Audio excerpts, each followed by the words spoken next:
মোবাইলের অ্যাপ যখন আপনি এইভাবে স্ক্রল করে টানেন উপরে একদম স্লো চলে। খালি মোবাইলের অ্যাপস না, যে কোনো বস্তু আপনি এইভাবে স্ক্রল করে টানবেন একদম স্লো মারে। তো আজকে মারতুক আপনি একটা সেটিং করেন, আপনি মোবাইলের এই সেটিংটা করুন, এই সেটিংটা করার পরে কিন্তু আপনার মোবাইল কিন্তু আগে থেকে 3 গুণ স্পিড বেশি চলবো। সকলের মোবাইলে কিন্তু এই সেটিংটা করতে পারবেন, করলে কিন্তু আপনাদের আগের থেকে মোবাইলের যে কোনো কাজ করেন 3 গুণ স্পিড বেশি চলবো। এইখানে কিন্তু এই যে দেখাইছে মোবাইলে যে কোনটা টিপলি কত হাই স্পিড চলবো। তো এই সেটিংটা করুন আপনি। এই সেটিংটা করলে কিন্তু আপনার মোবাইলের এই যে কোনো কাজ করেন আপনি আগের থেকে 3 গুণ স্পিড বেশি চলবো। তো এই সেটিংটা করতে প্রথম আসা লাগবে আপনার মোবাইলের সেটিংসে। এই সেটিংসে একটা টিপ করে দেন। সেটিংসে টিপ করে দেওয়ার পরে স্ক্রল করে ডিসপ্লে আসেন, এইখানে লেখা আছে আপনার ডিসপ্লে স্প্রিং।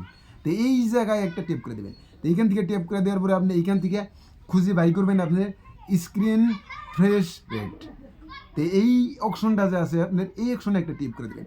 এইখানে টিপ করে দেওয়ার পরে কিন্তু এইখানে কিন্তু মোবাইলে দেখাইছে যে কোনটা টাচ করলে কোনটায় কত স্পিড চলবে, এইখানে কিন্তু দেখাইছে। তে আপনারা কী করবেন, এইখানে এই যে নিচে লেখা আছে 60 HZ2 আর এই নিচে লেখা আছে 120 HZ4। তাহলে যদি আপনি 60 দেন তাহলে স্পিড কম থাকবো, আর 120 দিয়ে যদি দেন, দেওয়ার পরে কিন্তু আমাদের স্পিডটা বেশি হবো। তা আমার মোবাইলটা কিন্তু 60 আছে, তো এইখান থেকে কী করবেন আপনি 120 দিয়ে দিবেন, আর যদি 100 থাকে 100তে দিয়ে দিবেন। সবসময় আমি হাই দিয়ে দিবেন। হাই দেওয়ার পরে আপনার মোবাইলের কিন্তু আপনার যে কোনো কাজ করেন আর যাই করেন আগের থেকে কিন্তু স্পিড 3 গুণ বেড়ে যাবো।